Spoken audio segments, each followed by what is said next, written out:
hey there, you awesome bipeds, quadrupeds, and even the occasional dinosaurs.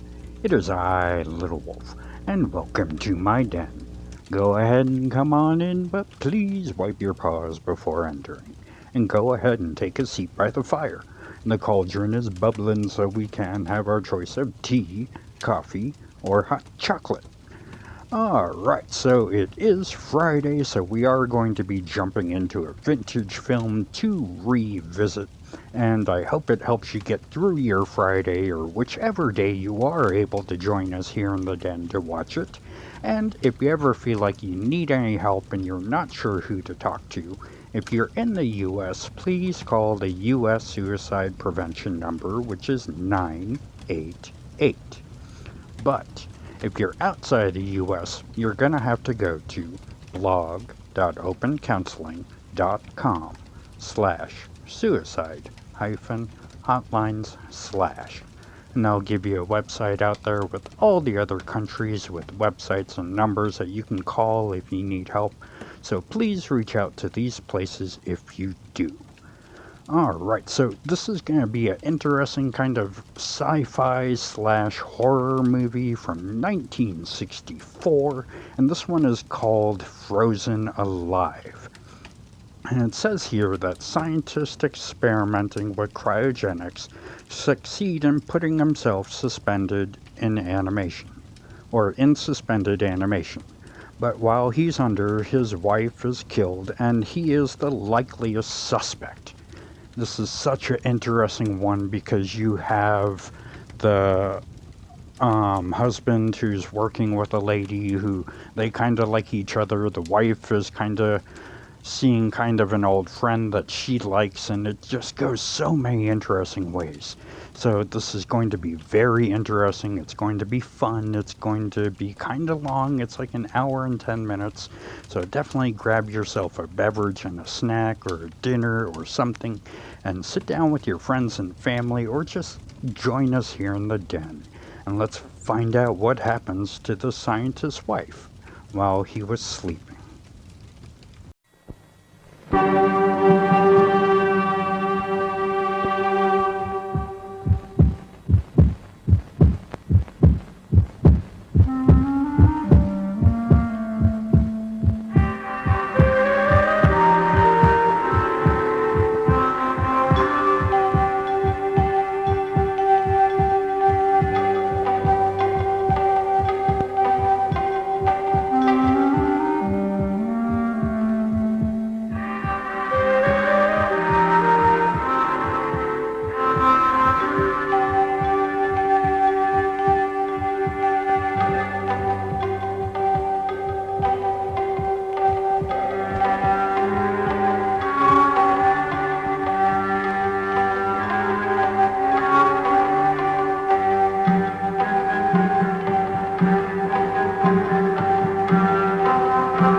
Now, what do you think you're doing?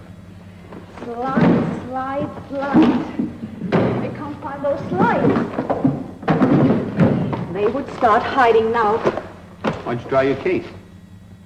You put them in there 10 minutes ago.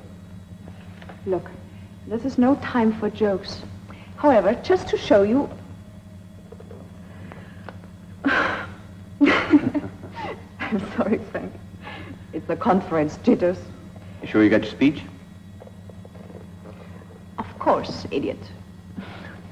It's coming on at the end that worries me. Nervous, huh? What do you think? I thought you did a lot of this sort of thing when you were in America. Yes, but this is the first time in Germany, remember? The weaker sex. By the way, this is as much your stuff as mine, Dr. Overton. We settled all that 2 weeks ago. Let's not go over it again. Oh, incidentally, Joan's coming tonight. Joan. No, don't tell me. Joan. My wife. I'm sorry. I'm sorry, Frank. You're forgiven. Come on, the old man's waiting. Oh, I'm ready when you are. Can you imagine? The girl says she's nervous. I shouldn't be surprised.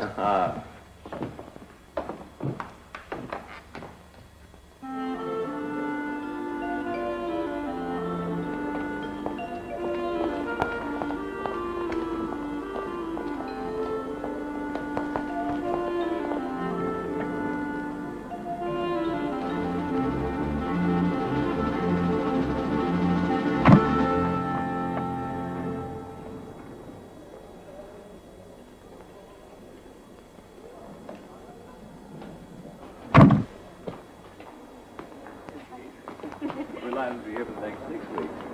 I don't think you'll ever make South Africa. Well, there's the great man himself. It's a decent. Hello, Robert.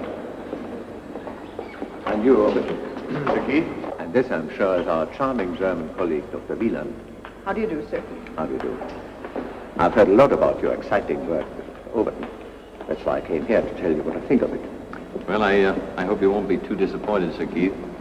Park this for me, will you, Frank, and I'll catch up with you later. Right. I ran into Laser the other day. Oh, did you? He was asking after you.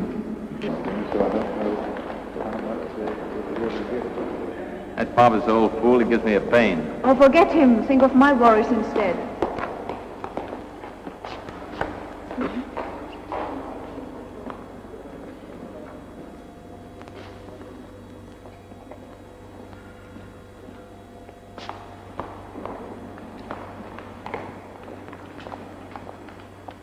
carbon dioxide. Where are we supposed to sit? Right in front, worse luck. Showing the body temperature fell to minus 70 degrees centigrade. As you might well suppose, the overall effect of this... Join us at the same time next week for Joan Overton's next interesting talk on current fashion. Well, Joan, my love, if you think that's a fashion talk, you should be hung around end quarter. Why? What's wrong with it? What's wrong with it? Telling all those nice kids to buy a good suit that will last years and just bring the changes on the accessories. It's positively immoral. Hello? How long have you had this cheap old rag? 3 days? And how long do you intend to keep it? Well, it depends if my loving husband likes it or not.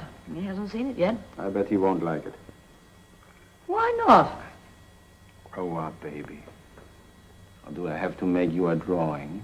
Oh, that. Oh, well, he's used to that. You won't mind. What makes you think so? I used to. Ah. Do you really think I've overdone it? If it were anybody else, I'd say yes. But as it's you...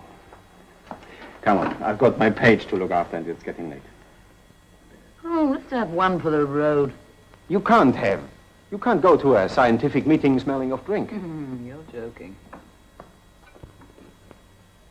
It'll be over by the time I get there. With any luck. Then why the finery? Female competition. Ah, now you're moving into my country. And what does that mean?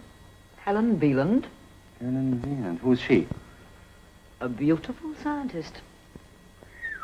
The plot thickens. Come. Well, she was called in by the World Health Service. And Frank was asked to help her. And man, does she need help. I don't see Frank these days. What the hell do they do? Believe it or not, they stick chimpanzees into a deep freeze for a few months. And bring them out alive. Both the parent chimpanzees have been deep frozen and kept in the cold store at a temperature of minus 80 degrees centigrade for 3 months before they were mated. We've been carrying out very exhaustive tests.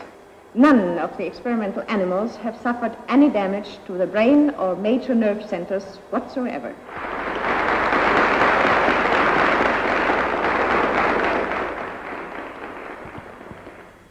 In conclusion, the great problem until now of all low-temperature work with large animals has been how to stop the heart and then freeze the blood quick enough to prevent brain damage from oxygen starvation. But now we find ourselves face to face with a very intriguing question. Where next? I'm afraid I shall have to ask Dr. Overton to deal with that part of the discussion. Thank you very much for your attention. Oh, can you tell me where the low-temperature lecture is? First floor. Thank you. Excuse me, madam. Do you have invitation? Invitation? My husband's Dr. Frank Overton. Is that any help? That'll be all right. Thank you. Okay, thank you.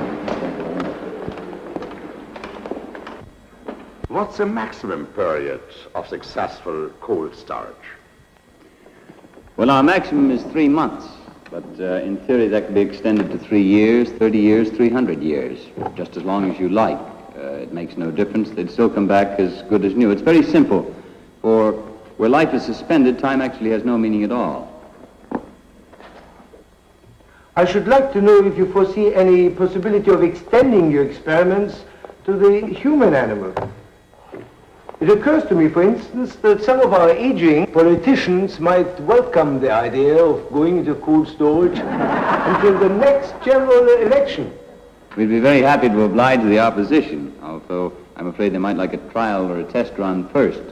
Perhaps the questionnaire would like to volunteer to be the first guinea pig. Seriously, I take it that you are still a long way from human deep freeze. Oh, no, sir.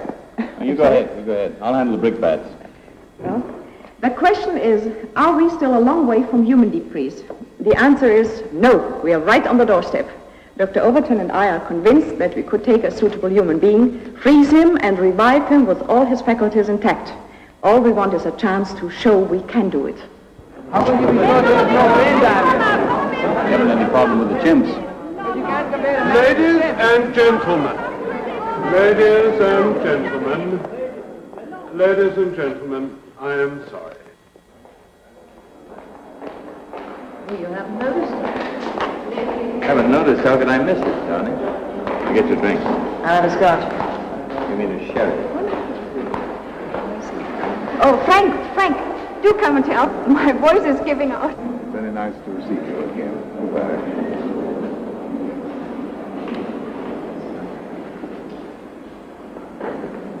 Sorry to butt in, but I'd like to have a word with you. Oh dear, I was just going to talk to Mrs. Overton. Oh, unfortunately, I've got to leave in a minute. Oh, very well. Darling, no sherry, only champagne. Oh, I hate it. I'm sorry to hang you up like that. It was my fault, Mrs. Overton. I didn't realize Frank was getting you a drink. Do call me Joan. It's much friendlier in the circumstances. Oh, yes, I'd like to. I expect you know my name is Helen. Yes, I saw it in the program. I'm sorry I couldn't get here before. I'm sure your speech must have been fascinating. Darling, would you get me another?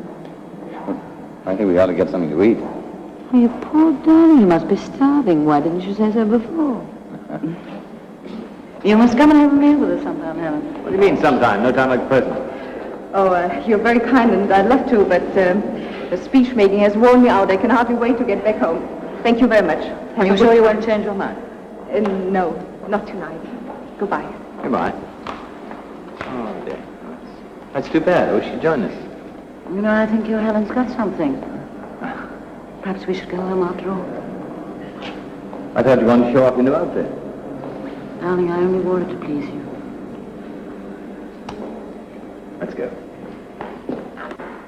I hope I've made myself clear. I cannot have the unit associated in any way with deep freeze experiments on humans. Of course, but it's a point we must reach one day. Not while I'm in charge, I hope. By the way, are you free next Friday morning? I'm not sure why. They're going to refreeze Susie. Susie? Yes, the mother chimp in that family group that Helen Beelan showed us.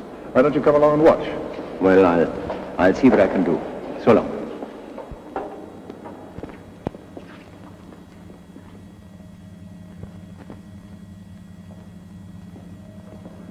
What temperature is she now?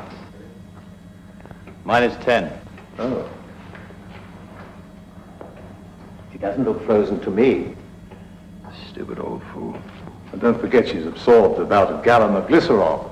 That's why she hasn't iced up yet. Martin, did you put a new cylinder in? Yes, sir. Wanted on the telephone, long distance. All right, thanks, Martin. You manage, Helen? Yes, of course.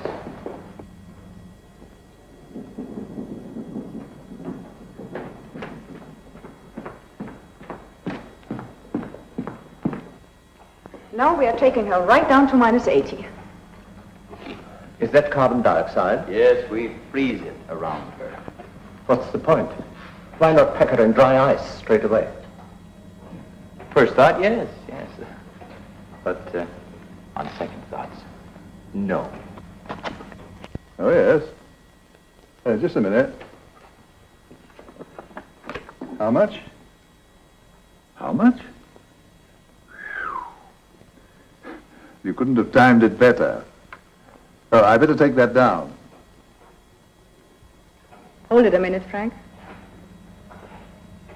Well, there's your ice, Sir Keith. That's quick. Just as well, because we are pretty tired at that stage. -75 going on automatic. All right, Martin. Let's wrap her up. -80 on automatic stabilizing.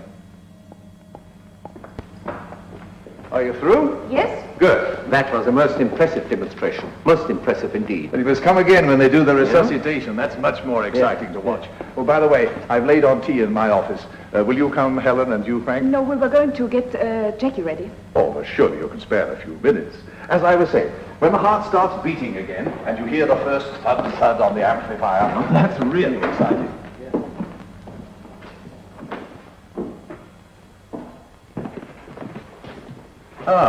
As the tea doesn't seem to have turned up, while I read you a message I've just received by telephone, perhaps you'd like to drink a glass of champagne in honor of the winners of the Alexis Carrel Award.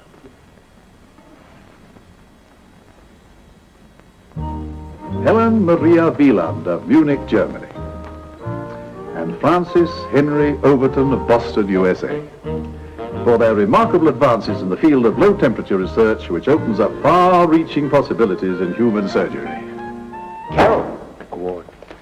That's almost on par with the Nobel Prize. Certainly in terms of cash, they'll get $25,000 each. 20. Frank.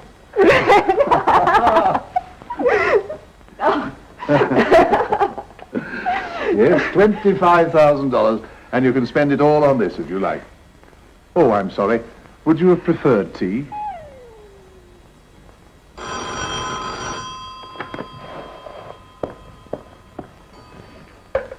$12,4596. Frank! Hi, darling. Just wanted to check and see if you were there. I'll be along shortly. I don't believe it. You're not ill, are you? Well, it depends on how you look at it. Sit tight. I'll be there in a few minutes. Great. Bye. What's all that about? Put your skates on. Frank's coming home. What's going on? Half term? Parents' Day? Archbishop Street? Cut the wise talk and go, man. Just go, huh? Are you trying to get rid of me? Oh, no. What do you think?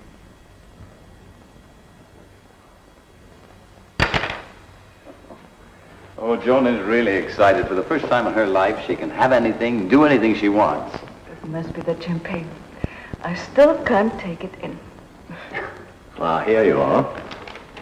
I've just been speaking to Professor Hubbard about another matter, which he thinks you both ought to hear about right away. It concerns you in particular, Overton. Oh, what is that, Sir Keith? This splendid piece of news has come just at the right moment to set the seal on your work with Dr. Wieland. Worthy Victor's garland, so to speak. So now we must give you new fields to conquer. Professor Bradshaw wants you to take over the remote control sampler for their radiation investigation. Oh, Sir Keith, we've just barely scratched the surface of this low-temperature project. Precisely. The pioneer work's finished. It's time for the big battalions now to step in. You may be right, but you still need us. I've considered the possibility and decided that Dr. Wieland should carry on here. You mean you want to break us up now when we've just reached the final stage of our work? What exactly do the words final stage refer to, Dr. Wieland? The first human experiment, of course.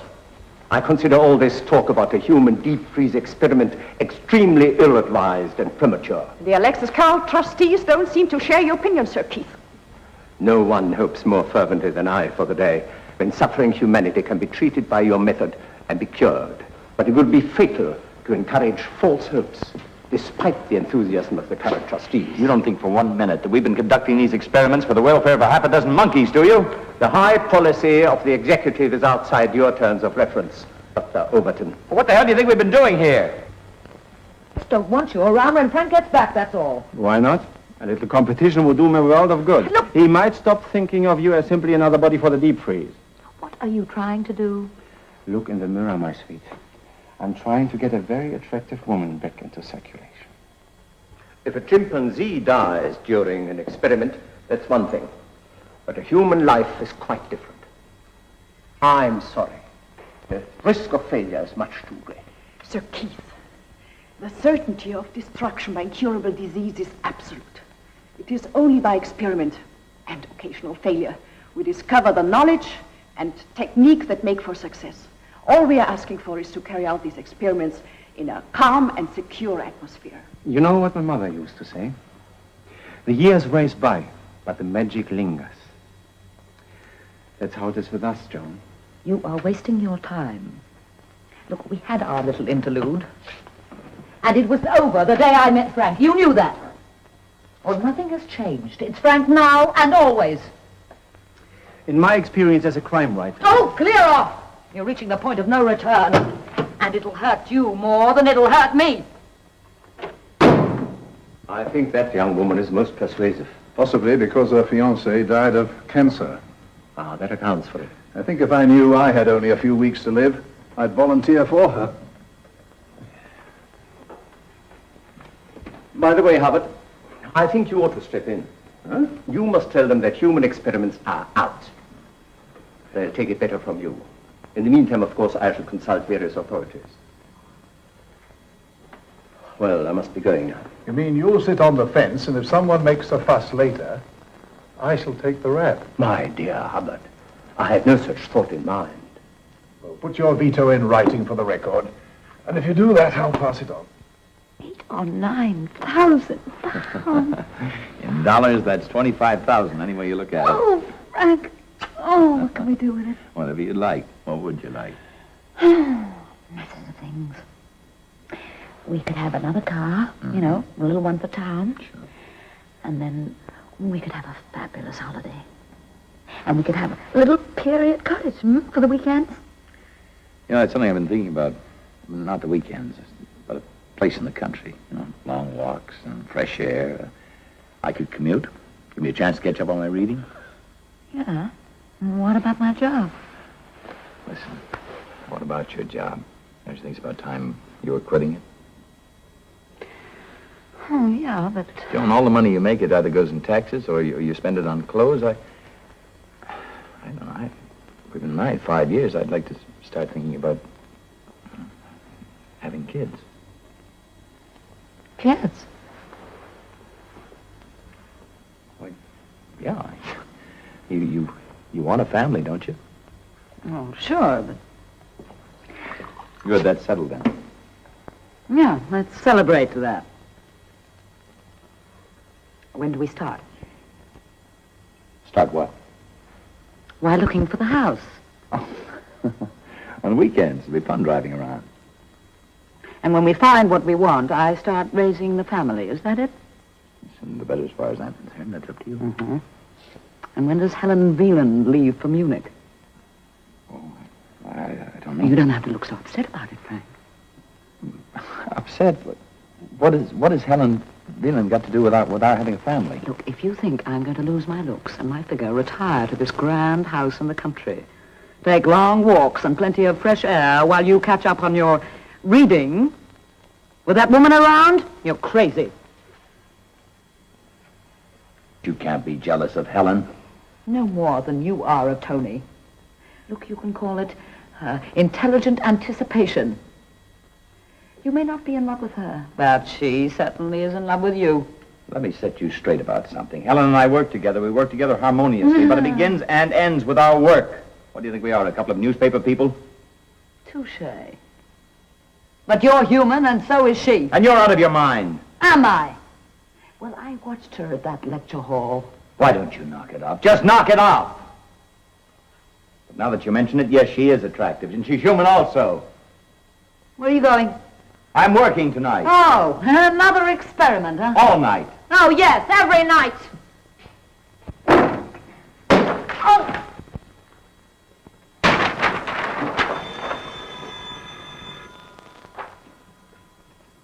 Hello.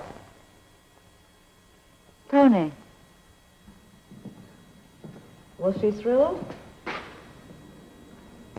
I guess you might say she was. She got a little steamed up. I'm not surprised. I got steamed up too. Well, she got steamed up in a different way. She's annoyed because I can't take her to dinner tonight. Well, why shouldn't you? All you have to do is verify those figures, and then Martin and I can do the rest. You see, at 11:05, the cryogenic modulator was at -40, and then 10 minutes later, 10 minutes later,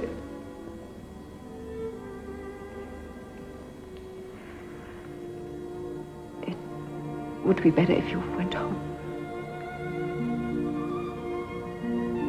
You want me to? Yes.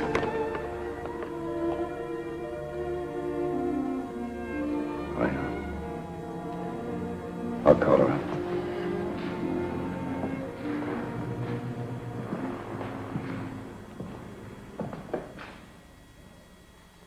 I better see what Martin's up to.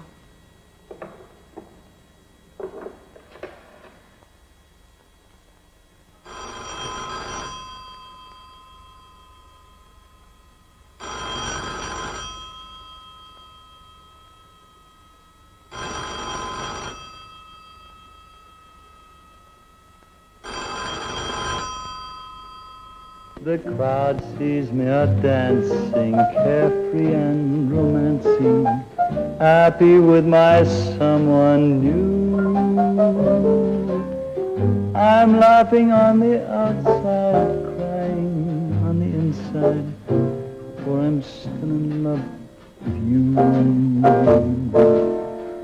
They see me night and daytime, having such a gay time. They don't know what I go through. I'm laughing. Having fun? Fun? I haven't had such fun in years, Tony boy. Just like the old days. So there's something to be said for this monkey business, after all. Monkeys?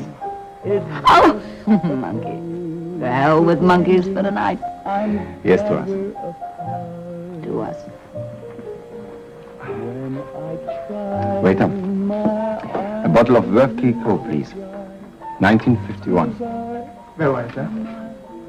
1951. Remember? Ever since our breakup, make believe is all I do. A funny little bar in Cannes. You were bewitching that night. You ordered a bottle of vintage champagne and you couldn't afford to pay the bill. Lucky I had my new gold wristwatch. Sure was. To the night, which was never to end.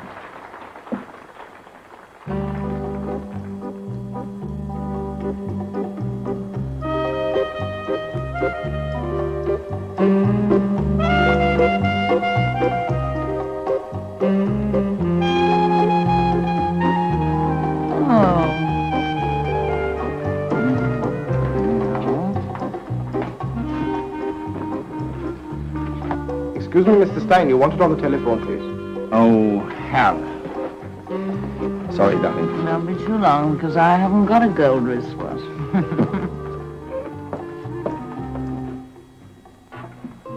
Stein here. Hi, John. What do you want me for?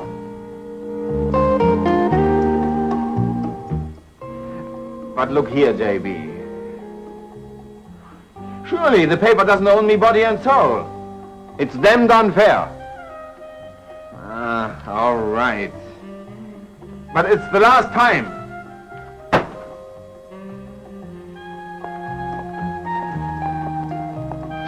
Johnny, where have you been? Look, Joan, I've got to go. Oh, but I was just beginning to enjoy myself. I've got to write an article for tomorrow's copy. Put it on the stage, Charlie.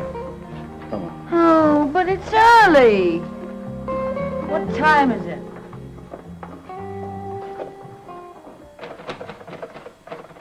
What are you doing? Writing your memoirs? You keep quiet, Joan. Be all right if you had some booze. Haven't you had enough? That's a great question. Well, you've drunk me dry of whiskey. Huh. But there's gin somewhere. If you find it, you can start on that.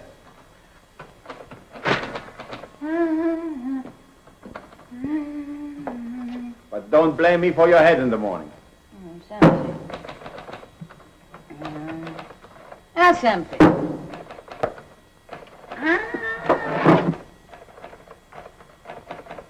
Hey! What's this? Huh? Put that thing down. Which thing? The gun. And always remember the old saying. Never, not even in fun, point a gun at anyone. It's a damn stupid thing to do. All right, don't blow your top. What you keep it for anyway? It's a souvenir I got of a little crook. I whitewashed him in a very dirty story. Tony, listen, when you finish writing your love letter, could we go to that little jungle place again? Because I liked it there. When I turn in this story, Puppet, it will be daybreak. Oh, don't be a spoiled sport, Tony. You said we were having fun. Look, you said it was just like the old days, remember? Why don't you go home? And as you have decided to wander about, all right, do that. Go back to your jungle. I'm going to work in peace. Good night. Jump in the lake.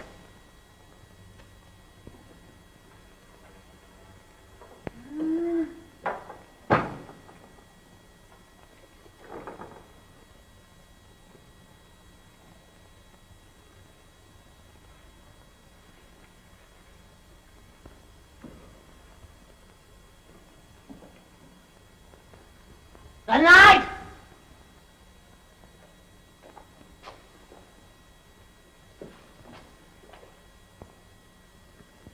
Don't worry about it. Even if Sir Keith does put his veto in writing, I shall bring the matter up again at the Scientific Council. Thank you. I've already told Frank. He took it very calmly, considering he's not exactly fond of Sir Keith at the best of times. Joan asked him to take her out tonight. Very natural under the circumstances. Yes, I mean, I think they must have had a pretty bad row. In fact, I know they did. Yeah, that's their business, isn't it? Oh, yes, of course. It's just I'm sorry it happened, that's all. Helen, has it occurred to you that Frank's wife may feel rather shut out? Huh? There you are. I suppose I'm the last person you want to see. Well, the same goes for me. I've got something to tell you. Most important, Martin, would you tell Dr. Overton his wife is here? Come on, I don't want to see him. I want to see her. As a matter of fact, you can go too. Oh, it's full of people like you. But you're wasting your time. Because you're not going to get the better of me. Oh, no. You're going to get more than you bargained for. What the heck? Helen, you'd better go. No. What's going on here? Come on, Joan, let's go home. No. Come on, let's No! go. Let me go! I want to see her! What a queer sort of day it's been. Now everybody knows what you have to put up with. When you leave me, they'll say, what a bitch. Surprised it lasted that long. That'll suit your book, won't it? Why didn't you say something? What the hell do you want me to say? Look, why don't you get your clothes off and get into bed?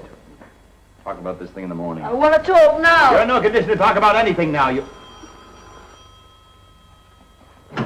I wish I was dead. Oh, that's a bright, drunken speech.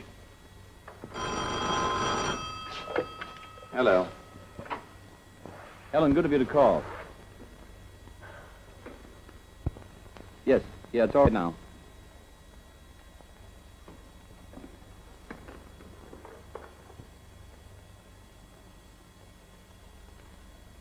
Well, I'm not worried. It's just that...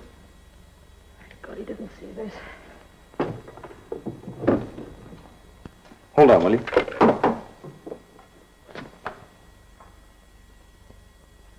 What are you doing with that?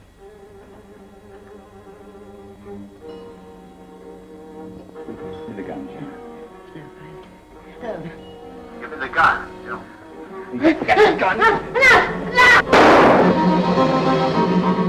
Frank? Frank! Frank! Are you all right? Helen? Thank God. I thought I heard a gun go off. No, nothing. No, she tripped over a lamp and the bulb exploded. I'll try and get over later.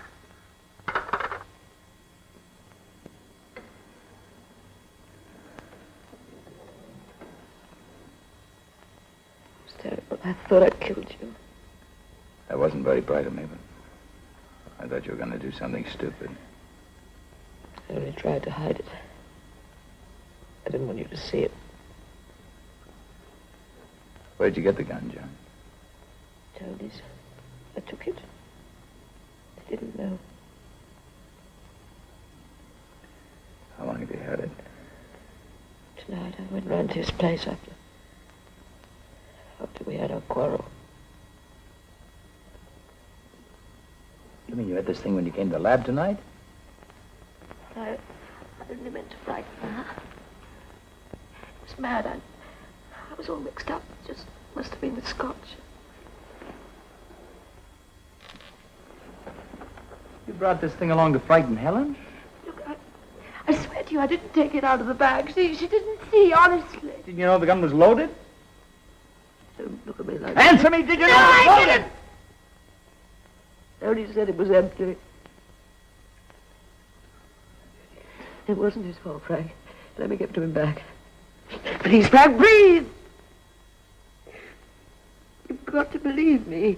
I swear to you, I didn't know it was loaded. Frank, I was so unhappy. I wanted her to know, to see what she was doing to me. Frank, I've tried. For weeks and weeks, I felt you going further and further away from me. I didn't want to do. I know she's the kind of woman you ought to have married. But I couldn't get you to let you go. I love you too much. I just felt tonight if I didn't have a showdown, I'd go out of my mind.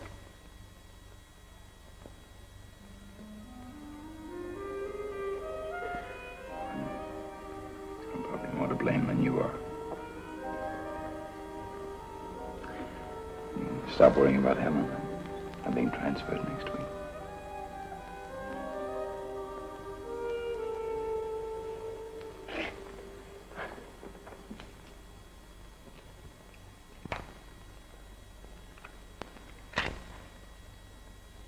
Well, it's empty now.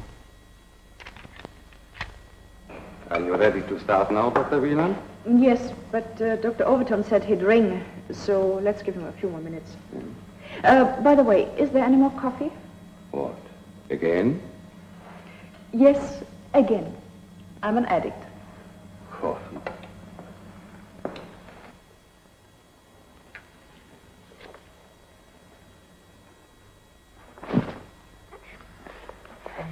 Thought you'd gone to bed. Yeah, I'm going in a minute, but I wanted to talk to you. Right. Do you think we can get away for a little while? You know, just a little holiday. I don't suppose you could fix that, huh? Not good. It would mean helping Helen with that experiment tonight.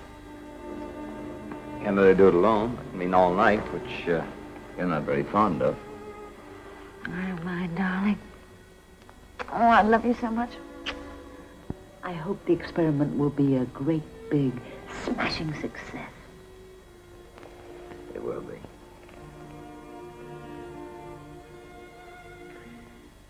It better be.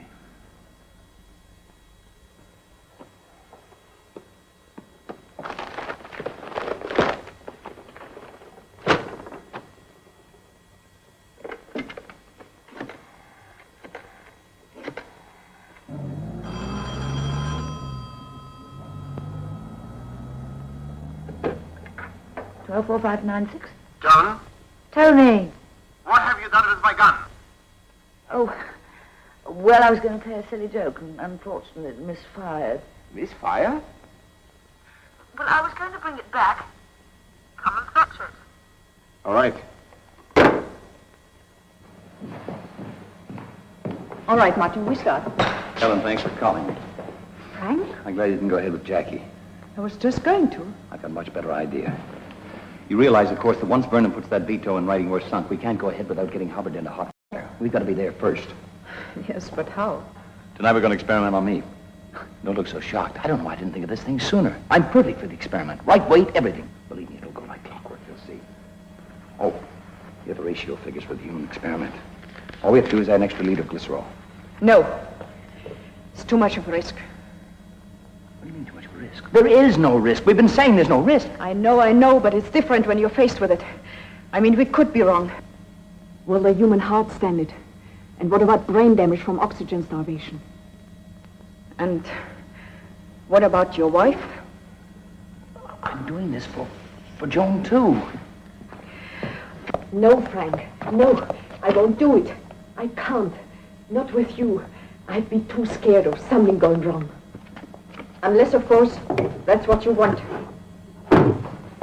You're outnumbering yourself.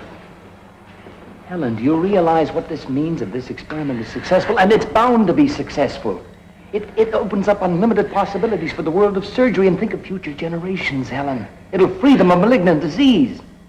Look, it's something we've discussed 1,000 times back and forth. It's something we're agreed upon. It's something you do yourself. Well, isn't it? Answer me. All right. You win. Naturally. Martin.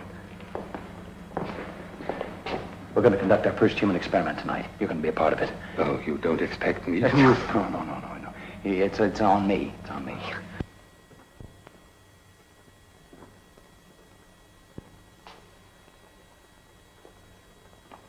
Joan, are you going to be long?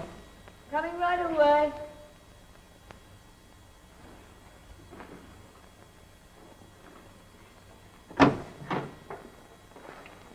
You had better. You owe me an explanation. What does this mean? Oh, I haven't seen that. Well, it just went off. Come, don't worry. Have a drink. All right, I need it. And put that gun down. Oh, that's all right. Don't worry. It isn't loaded. I've made sure of that. This is no laughing matter. If there had been an accident, I might have landed in jail. What, with your uncle a police vice president? More than ever. I never got it licensed. It should have been handed in to the police. Incidentally, whilst bearing our swords, where's Frank? On his last experiment. Oh, back to the apes? Name your poison, Jane. You have no whiskey. Lime juice, please. I'm on the wagon from now on. For how long? Forever. Whatever? Forever and ever. You don't believe me, do you? Well, here's Auf Wiedersehen to Joan the Soak. The heart stops here, and the blood freezes here at -1. And this is where every second is going to count. We have got to close this gap faster than we've ever done it before. Must have a bigger safety margin. Because of the sprain. Yes.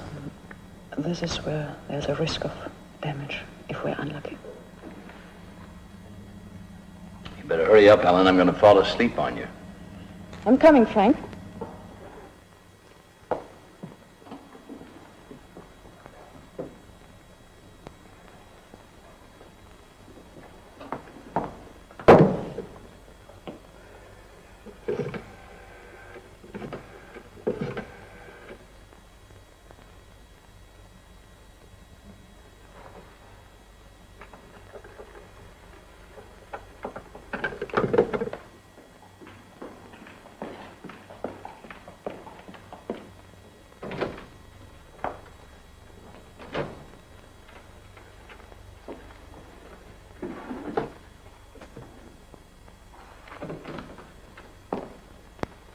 Yes, Martin? How shall I enter this, Dr. Wieland? What was our last serial number? X700. Well then, experiment X701. Human.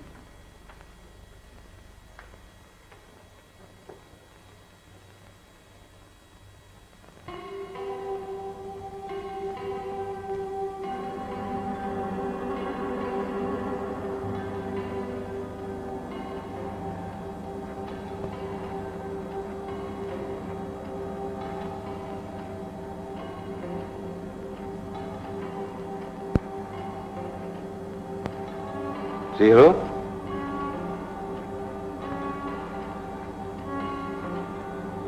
-1.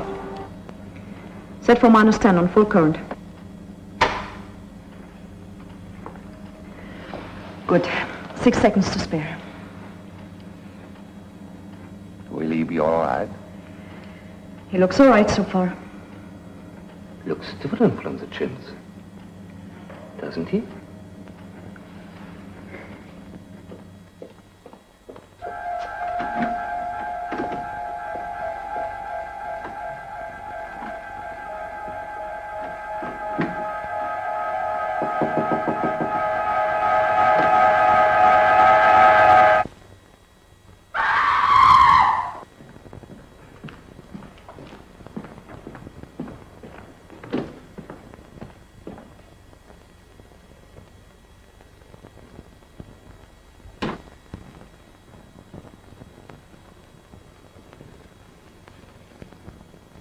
Don't I'm be sorry. You're tired out. What's wrong? Trouble with the experiment? I hope not.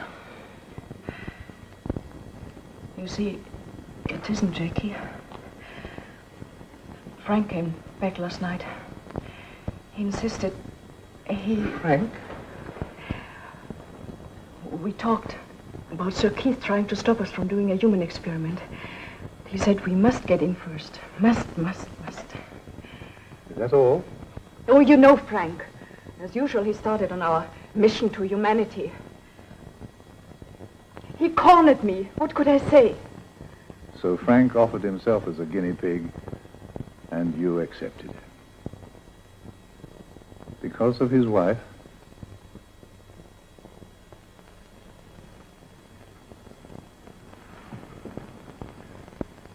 What's she got to do with it? Does his wife know? Or when are you going to bring him back? Tonight. Martin will come at 7 o'clock.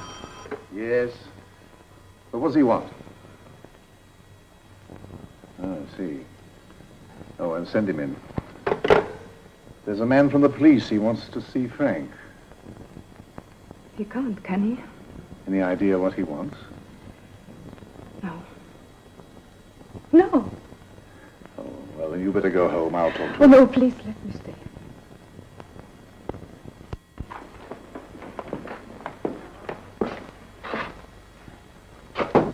Come in. Good morning. Sorry to bother you. I'm Detective Inspector Prento, and this is Sergeant Green. Well, I'm Professor Hubbard, and this is Dr. Wieland. Morning, madam. I understand you want to see Dr. Overton. If he's here, sir. He is.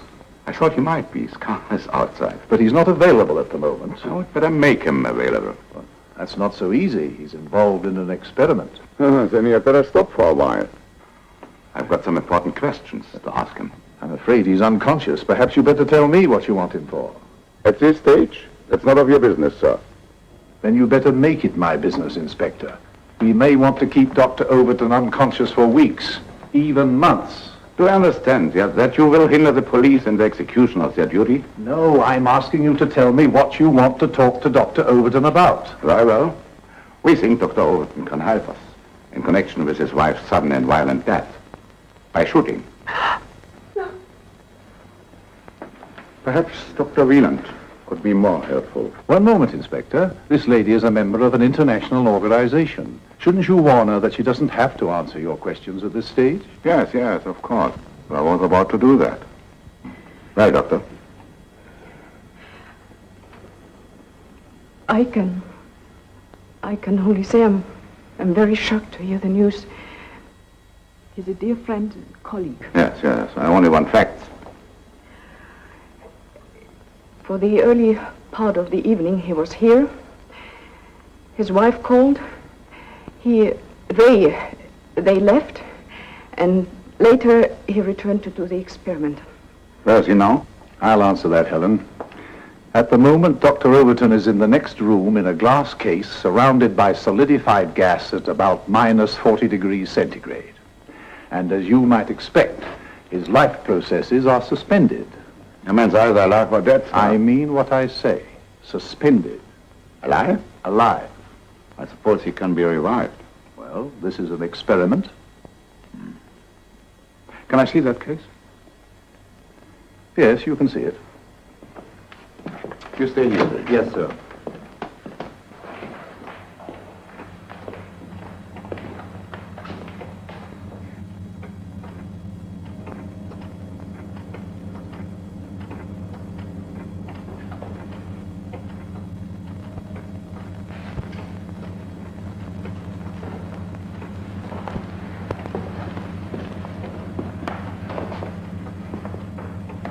Are you prepared to swear he's inside? Yes, And alive? I hope so. I can't raise the dead. It would be very awkward if he passed on. What you have told me is contrary to human experience. I hope that is the truth. For your sakes. Scientists are as interested in the truth as the police inspector. Have either of you any reason to suppose that Dr. Overton undertook this experiment in the hope of escaping from the consequences of his actions? Dr. Overton is a brilliant medical scientist. If he wanted to escape anything permanently, all he would have to do is inject himself with some drug, go to sleep peacefully, and not wake up again. That should answer your point, Inspector.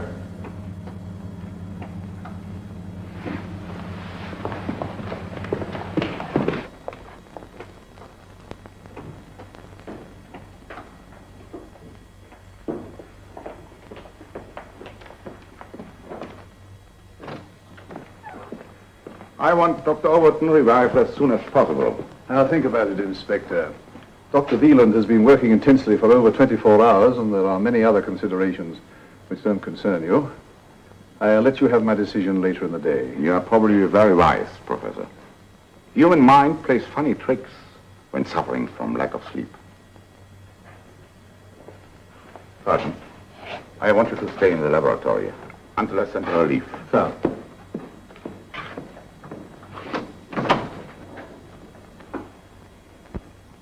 What are our chances? I can only use the technique we developed. And pray.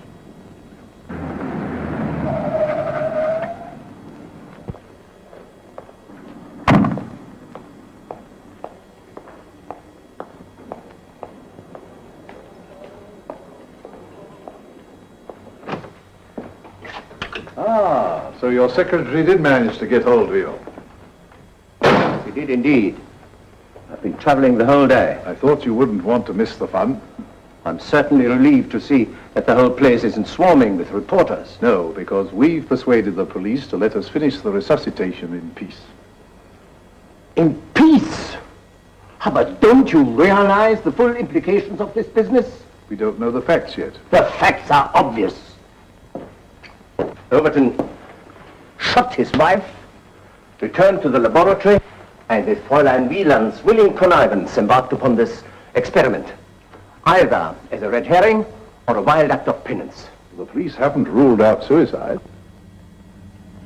Things should start happening pretty fast now. How soon can you tell if his brain's undamaged?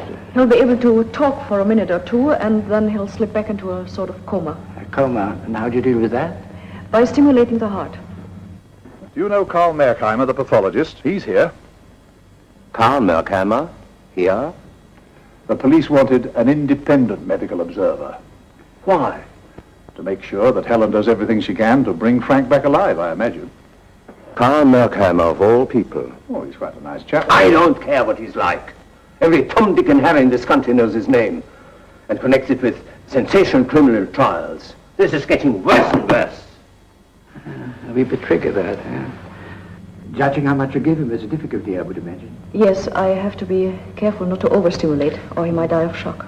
Would you say then that the final stage is the most critical? In this case,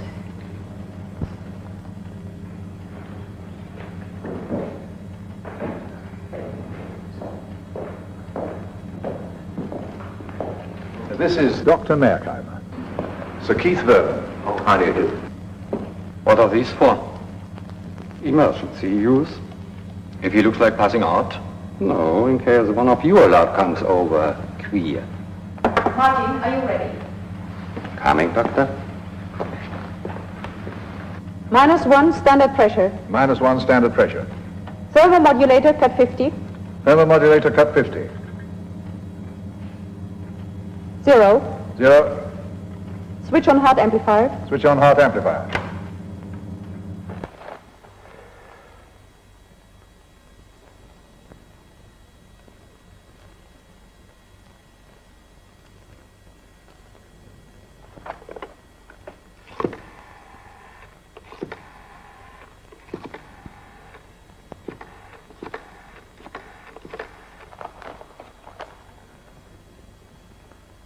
Give me the police vice president, please.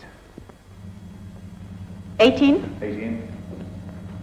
19. 19. Cut dial thermogenerator. Cut dial thermogenerator. Now.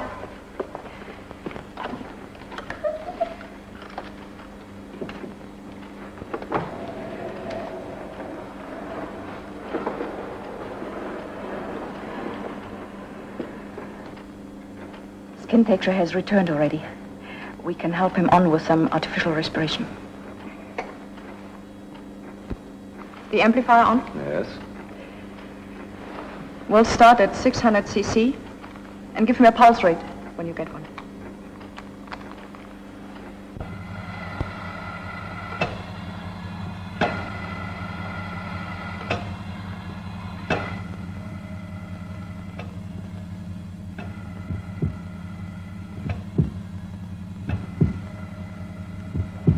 Pulse rate 40, rising. 48, 52, heart fibrillation, becoming even. He's on the verge of consciousness now. We should know in a few moments whether he's normal. When I put him under, I asked him to stop counting at 12. If his brain is undamaged, it should pick up his last memory pattern, and he'll go on counting where he left off.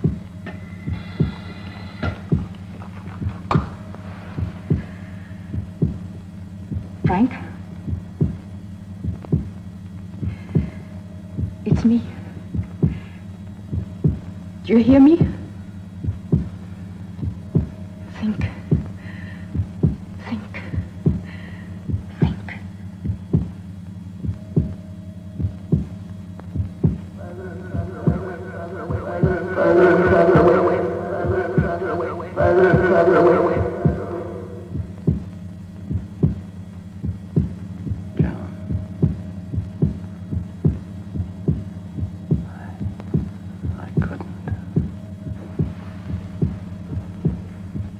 I didn't mean to.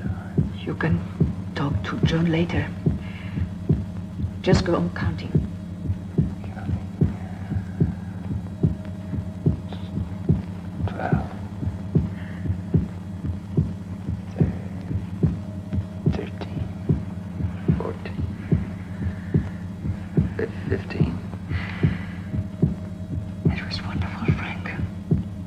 Thank you.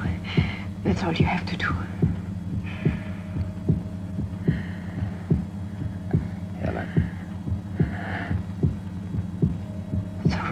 You recognize me? That's a mercy. Why? Didn't you want me to?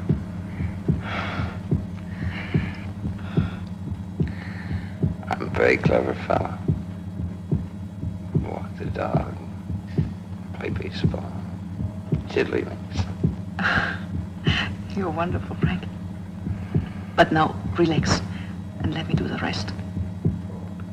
Anything you say, Doctor. Pulse rate 58. Blood pressure 90 to 70. Falling. Electros. Electrode. Gloves.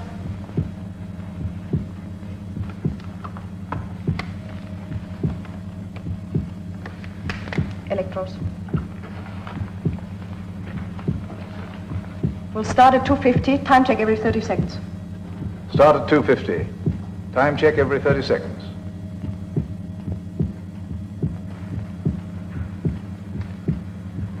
He's not out of the woods yet, is he?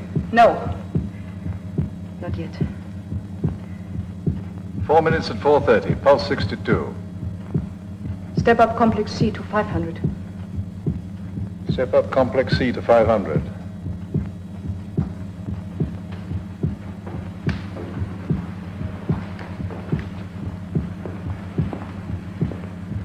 It's an open and shut case of murder.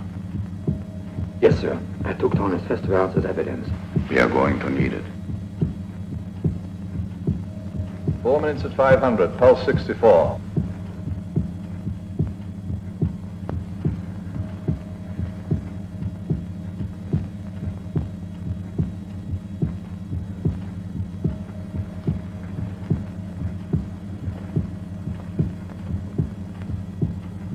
Cut off.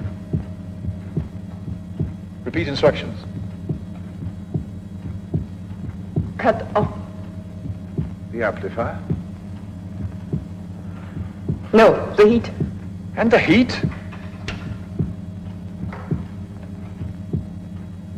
Is he here now? Yes, I'm not prepared to risk any more. Injection.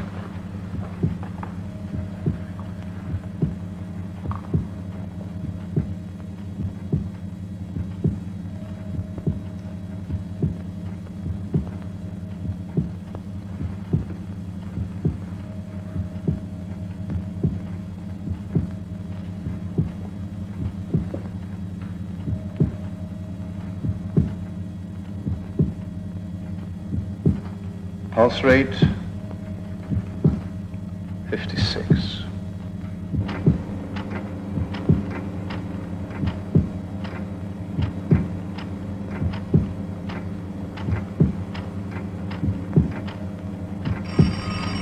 Stop that phone, Green.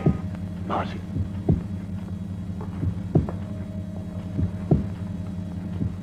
I didn't get it, sir. Don't do that, sir. He'll think it's me. Who is it? Der Polizeivizepräsident. Hello? Yes, thanks, I will. Pulse. 36. What's happening? No response to injection. Blood pressure still falling. What the devil's gone wrong?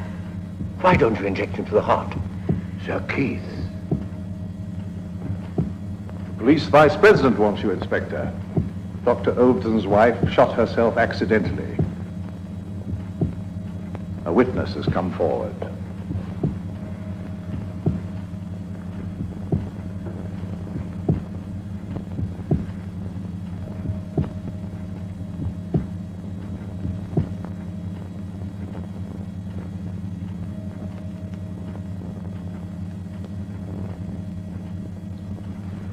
Keep them up. No matter what happens. You'll need gloves. I'm going to jump the judge up now.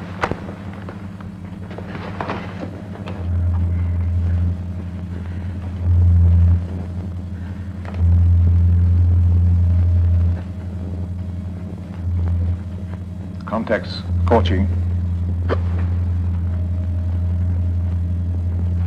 Contact scorching.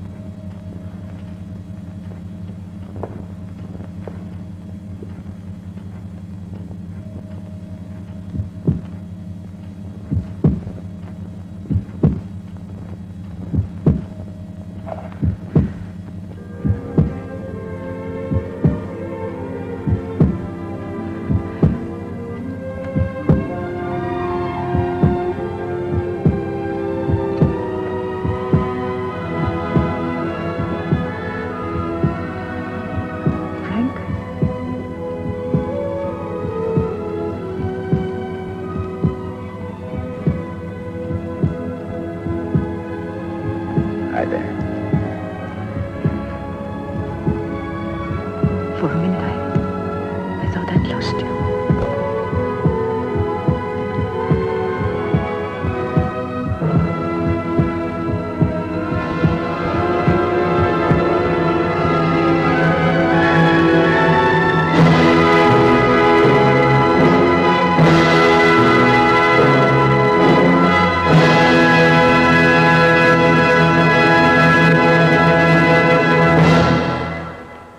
Oh, that was just such a weird way to end that, to have the scientist actually make it through it and everything else, and then the cops do find out and get the call that the wife accidentally shot herself, and they just don't even tell him.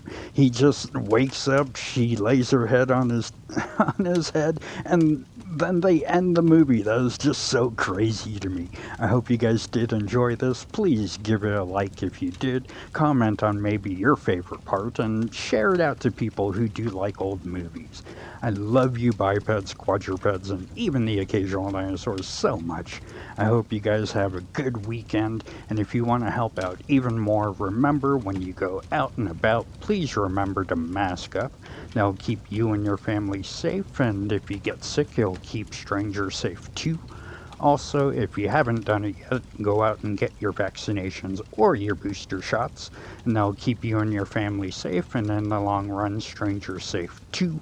And if you can, please, when you're out and about, try and distance yourself a little bit from one another. That'll keep you and your family safe, and it'll definitely keep strangers safe too. And doing all of that, we do have a little one here in the den that we can hashtag protect the lioness. Oh my lord, this was so much fun. I hope you guys did enjoy it. We had a good week with cartoons, a fun week with the radio play, and definitely a fun movie. I hope you guys did have a good week.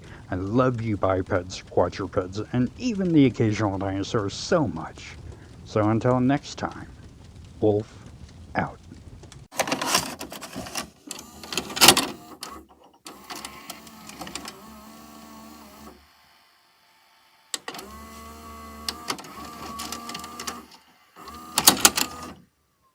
Whoa!